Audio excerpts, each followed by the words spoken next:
j'espère que vous allez bien. Ça fait longtemps que j'ai pas allumé cette caméra pour vous parler, même si bon, techniquement, il y a quelques jours, vous avez pu voir ma vidéo Bookmail de l'été, mais sinon, c'est vrai que ça fait un bout de temps que j'ai pas filmé de vidéo, que j'ai pas fait de contenu véritable pour cette chaîne. Il y a une raison à tout ça, donc du coup, je me suis dit que j'allais commencer ce vlog en vous en parlant, en essayant de bien faire les choses, de pas être trop angoissée, même si déjà je sens la panique en moi alors qu'il n'y a rien du tout. Mais bon, que s'est-il passé? Pourquoi est-ce que depuis le début du mois d'août, vous n'avez pas eu de vidéo sur cette chaîne, à part ma vidéo Bookmail? Tout simplement parce que ma santé mentale, c'était pas ça du tout. ça a été un petit peu chaotique de mon côté. Aujourd'hui ça va mieux et c'est pour ça que je reprends cette caméra. Mais ouais, en fait j'étais, je pense, au bord du burn-out. Enfin en tout cas c'est un peu comme ça que je me sentais. Émotionnellement j'étais hyper fatiguée tout le temps. Et je me suis vraiment rendu compte que ça avait un rapport avec Booktube. Donc bon... Booktube qui est censé être quelque chose que j'adore faire et là d'un coup j'avais plus envie d'y retourner, je me sentais pas bien à l'idée de filmer des vidéos donc j'ai dû prendre le temps d'y réfléchir et j'ai un petit peu compris ce qui se passait. En fait, que je vous explique, je pense qu'en cette année 2024, j'ai, comme vous l'avez vu sur la chaîne, choisi de faire uniquement des vidéos d'un certain type de format, c'est-à-dire je prenais ma caméra, je filmais une vidéo, que ce soit un book haul, que ce soit un bilan mensuel, des vidéos piles à lire, enfin peu importe. À chaque fois, c'était vraiment ce format où j'étais devant ma bibliothèque, c'était carré, scolaire, point barre, et ensuite on coupe et ciao, montage, enfin... Il n'y avait rien de très naturel dans tout ça. C'était des vidéos que je pensais qu'on attendait de moi sur cette chaîne, donc je les ai faites, même si honnêtement, pour certaines, le cœur n'y était pas du tout. Et je pense que je me suis mis même une grosse pression cette année 2024 pour pas grand chose au final. Et c'est pour ça qu'au mois d'août, je pense que j'ai un peu craqué émotionnellement. Donc voilà, je reviens tout doucement sur la chaîne maintenant que ça va mieux. Et en vous annonçant du coup qu'il y a des petites choses qui vont changer au niveau de mes vidéos parce que j'ai vraiment besoin pour aller mieux de faire des formats qui me plaisent, des formats qui, je l'espère, vous plairont aussi. Peut-être que ça sera pas le cas, peut-être qu'on sera juste 20 à regarder ces vidéos là, mais bon écoutez, tant pis hein. Voilà. Ce sera toujours 20 personnes qui me suivront dans mes blabla. Mais ouais, je pense que j'ai besoin d'y aller plus doucement, de m'écouter. Bien évidemment, je ne vais pas tout changer sur la chaîne, hein, rassurez-vous, il y a clairement des formats que j'adore faire, genre des formats de vidéos piles à lire, évidemment que ça va rester, mais pour d'autres types de vidéos, il va y avoir du changement. Par exemple, comme vous l'avez vu, les vidéos book haul deviennent plutôt des vidéos bookmail, ce qui me permet de filmer petit à petit, pas tout en même temps, et surtout d'avoir des moments un petit peu plus naturels avec vous. Et je pense que ça va être pareil pour mes chroniques lecture. Je ne vais plus faire de bilan mensuel parce que je n'en peux plus de ces vidéos-là. Vraiment, quand je vous disais qu'il y a des vidéos que je ne voulais pas faire, c'était celle-ci. Toutes mes vidéos de lecture du mois, c'était vraiment, j'y allais avec la boule au ventre quand je filmais ces vidéos-là. En fait, je pense que, parce que peut-être ça vous paraît bizarre, mais c'est vrai que ça va faire bientôt 8 ans. Ouais, ça fait 8 ans, au mois de novembre, ça fera 8 ans que je suis sur Booktube en fait, que je fais ces vidéos là et je pense que j'en ai vraiment fait le tour.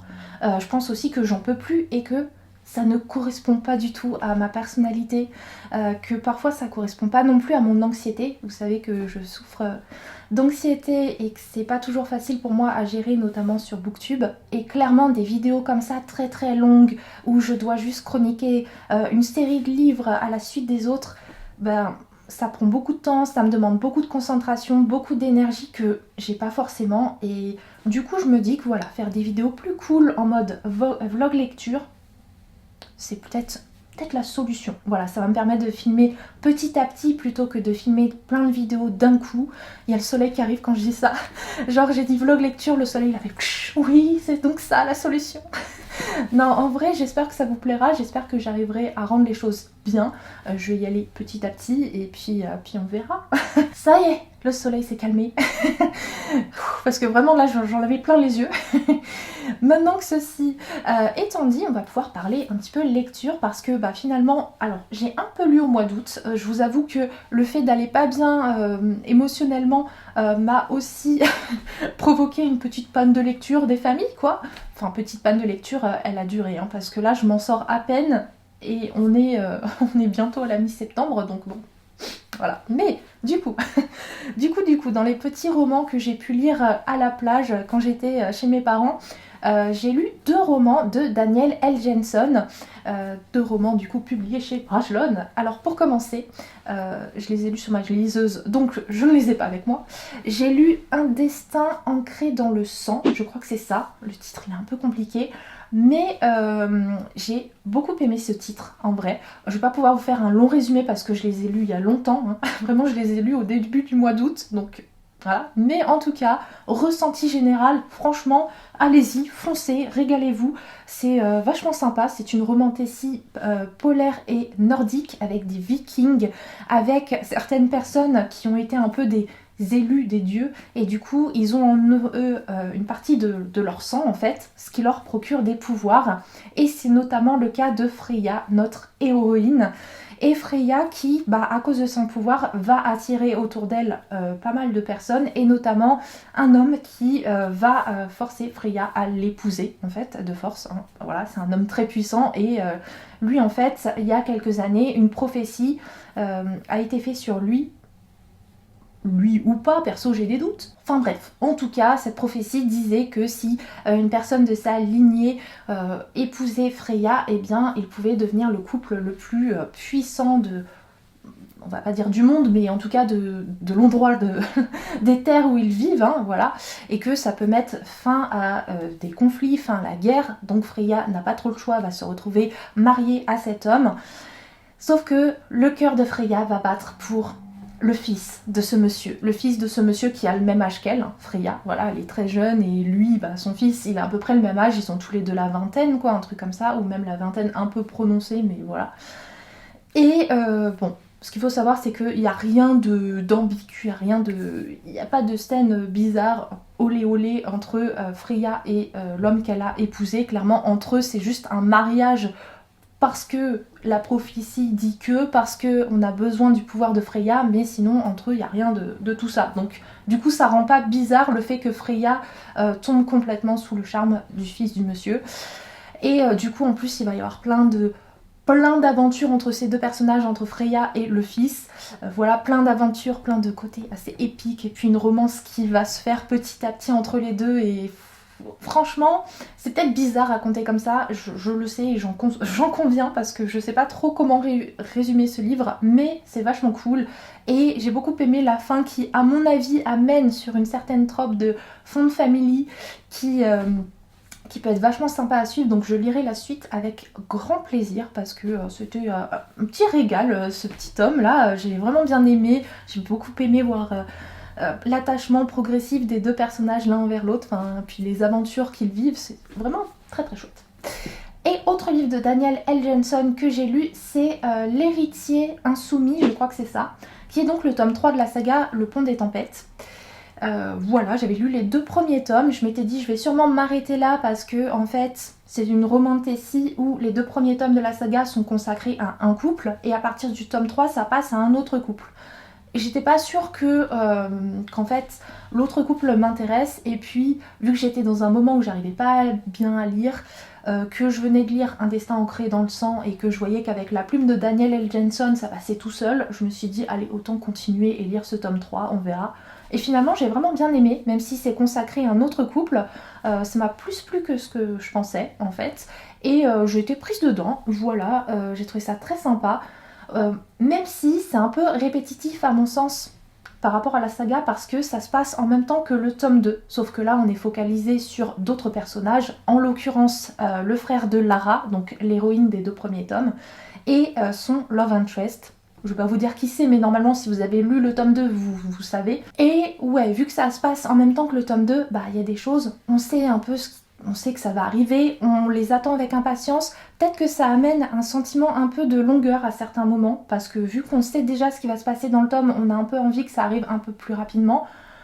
Mais en vrai, ça reste sympa et ça m'a quand même donné envie de lire la suite. En plus, la suite, ça va être assez intéressant parce qu'il y aura que des événements inédits en fait. Et là, je pense que ça se lira peut-être un peu mieux. J'ai pas l'impression de parler très bien de mes lectures, mais en tout cas, 2 lectures de Daniel L. Jensen, très cool, que je vous recommande. Et sur ce, écoutez, je vais couper cette caméra, mais on se retrouve dans l'après-midi puisque je vais installer ma décoration d'automne. Donc voilà, j'ai absolument rien de nouveau en termes de décoration. Voilà, c'est les mêmes choses chaque année. Mais bon, ça me fait plaisir de mettre toutes ces citrouilles, tout dans mes bibliothèques. Donc on va faire ça ensemble, même s'il n'y a pas d'objet inédit. C'est pas grave, c'est pas grave.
Je suis de retour dans mon décor de citrouille avec ce petit visage fatigué que je vous expose. Je suis désolée, c'est ma mauvaise période du mois et j'ai pas réussi à dormir cette nuit, enfin presque pas tellement j'avais mal. Enfin voilà, désolé, du coup je suis pas sur mon 31 pour aujourd'hui. Bon, ceci dit, quand j'ai fait le montage où j'étais en train d'installer mes petites citrouilles et tout, j'ai vu mes cheveux et je me suis dit vas-y, il y a quand même un truc que tu peux faire pour améliorer ton physique, c'est couper tes pointes. Donc voilà, je les ai coupées, j'ai pris le ciseau et schlac, c'est bon, j'ai enlevé la partie abîmée. Parce que là c'était pas possible, quand j'ai vu ça, quand j'étais en plein montage, j'étais en mode oh là là là là, aïe, c'est la catastrophe. Enfin bref. Du coup, on se retrouve aujourd'hui avec toute cette citrouille pour parler du Pumpkin Autumn Challenge parce que figurez-vous que j'ai bel et bien envie d'y participer cette année. D'ailleurs, j'y participe. Je me suis concocté une petite pile à lire et du coup, je lis les livres de cette pile à lire depuis le début du mois. Alors, je sais que vous n'avez pas encore eu la vidéo sur cette chaîne de ma pile à lire. Vous allez la voir du coup la semaine prochaine, ça sera la prochaine vidéo. Ouais, il y a du retard cette année.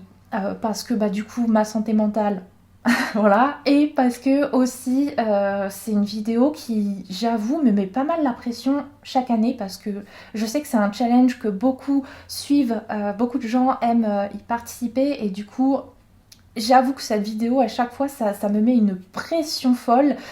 Et là cette année, vu que j'étais pas bien, je me suis dit tant pis, je la sors cette vidéo à un moment donné où plus personne n'aura envie de la regarder. Voilà, c'est pas grave, tant pis, voilà. Du coup elle va sortir finalement la semaine de l'automne, donc ça va, mais avec du retard par rapport au début du challenge et tant pis. Vraiment là cette année, faut pas m'en demander trop, je fais ce que je peux.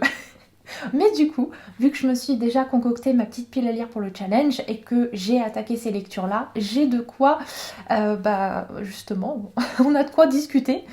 Puisque, pour commencer, j'ai lu Un royaume de chair et de feu de Jennifer L. Armentrout, publié chez les éditions de Saxus. Donc la suite du roman Le sang et la cendre, que j'avais beaucoup aimé, que j'avais lu l'année dernière en automne, et vraiment, je sais pas pourquoi j'ai fait autant attendre ce tome 2, si je crois que c'est peut-être un peu sa taille, parce que c'est vrai que cette année, mine de rien, j'ai eu un peu plus de mal à lire des gros romans que d'habitude, mais bon, pas grave. Et là, j'avoue qu'en plein mois d'août, après avoir lu les romans de Daniel L. Jensen, je savais vraiment pas quoi lire, je me suis tournée vers ma pile à lire, et le seul livre qui m'a fait envie, c'était celui-là, alors que j'étais dans une période de panne de lecture et que ce livre fait quand même 750 pages. Donc bon, allez comprendre comment mon cerveau fonctionne. Moi, voilà, je ne sais pas. Mais du coup, je me suis tournée vers ce livre-là et franchement, j'ai mis 3 semaines à lire. Voilà. Et d'ailleurs, c'est pour ça qu'il fait partie de ma pile à lire pour le Pumpkin Autumn Challenge, parce que vu que je mettais 3 plombes à le terminer, je me suis dit, je vais le mettre dans le challenge, comme ça va me motiver à le lire jusqu'à la fin.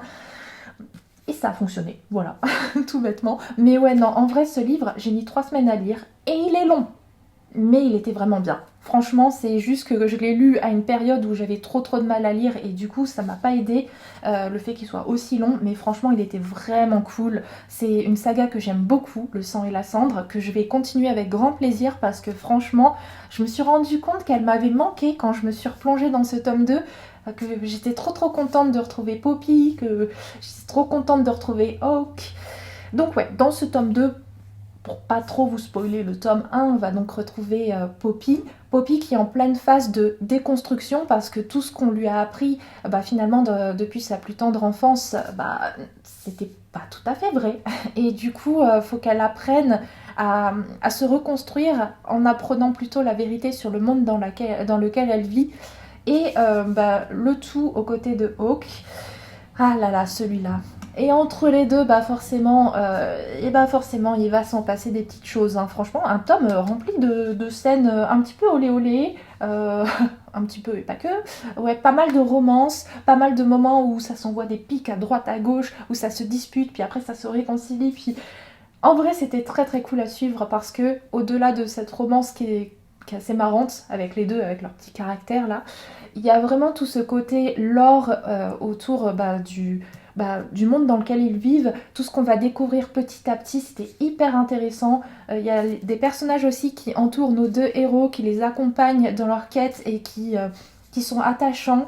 Franchement, je me suis régalée, même si j'ai mis 3 semaines à lire ce livre, c'est juste parce que j'allais pas très bien.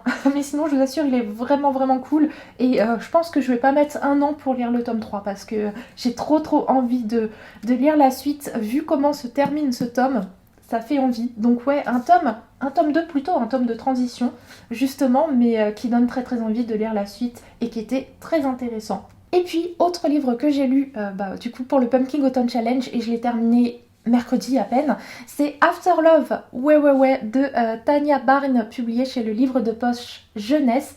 Ouais, parce que après m'être coltiné cette grosse briquette, je me suis dit, là il me faut un petit roman qui va se lire tout seul. Celui-là, c'était parfait. Vraiment, ça se lit si bien, After Love. After Love, c'est l'histoire de 2 jeunes femmes. Elles sont lycéennes et elles sont pas dans le même lycée. Mais un jour, elles vont se rencontrer. C'est Ash et Poppy. Et à partir de ce moment-là, ça va être un vrai coup de foudre et puis une relation qui va s'installer entre ces 2 jeunes femmes jusqu'au jour où Ash va mourir. Et en fait, quand elle meurt, elle va pas seulement mourir, mais elle va devenir une grande faucheuse. Du coup, c'est un petit peu compliqué pour elle parce que elle est toujours très amoureuse de Poppy, mais en même temps, elle a un nouveau devoir de faucheuse qui l'attend. Et du coup, on va assister à ça, c'est-à-dire une Ash qui est complètement perdue parce que d'un côté, elle est devenue faucheuse et d'un autre côté, elle ne peut pas se sortir Poppy de la tête.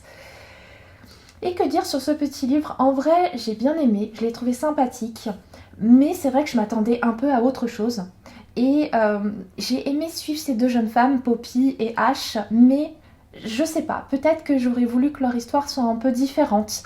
Peut-être que l'aspect faucheuse aussi, je l'ai trouvé intéressant, mais en fait, il pouvait peut-être y avoir autre chose. Enfin, vraiment, je pense que j'avais peut-être une idée de ce livre qui était différente de ce qu'il est finalement. Bon, en vrai, c'était vraiment pas mal et au moins ça se lit tout seul. Donc ça m'a fait plaisir de découvrir cette histoire, même si c'était pas tout à fait ce que j'avais en tête à la base lorsque je l'ai commencé. Voilà, j'ai pas trop envie de vous en dire plus, je peux pas vous spoiler sur son contenu, mais vraiment, ça reste sympathique à lire. Et sinon, là je suis actuellement en train de lire un autre livre pour le Pumpkin Autumn Challenge qui me régale, mais je ne vais pas vous dire ce que c'est parce que je veux pas vous spoiler quand même tous les livres que j'ai mis sur ma pile à lire du Pumpkin Autumn Challenge. Donc vous verrez ça dans la prochaine vidéo. Moi en tout cas pour celle-ci, je vais la clôturer maintenant. Je vais vous faire de très très gros bisous et on se retrouve très très vite pour une vidéo avec des citrouilles et des lectures d'automne.